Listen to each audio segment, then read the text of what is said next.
माळ्याच्या मळ्यात झाली काय गंमत, जेवायला बसली भाज्यांची पंगत. पंगत बसली अशी मजेदार, जेवण होते रुचकर फार.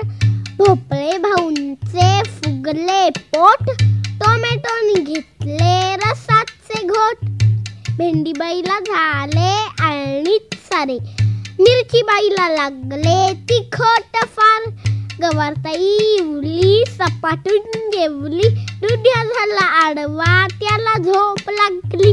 कोबीताई म्हणाल्या काहो मुळे काका, कांद्याची स्वारी दिसे नका. कांद्याची स्वारी दिसेल कशी, आज तर त्यांची एक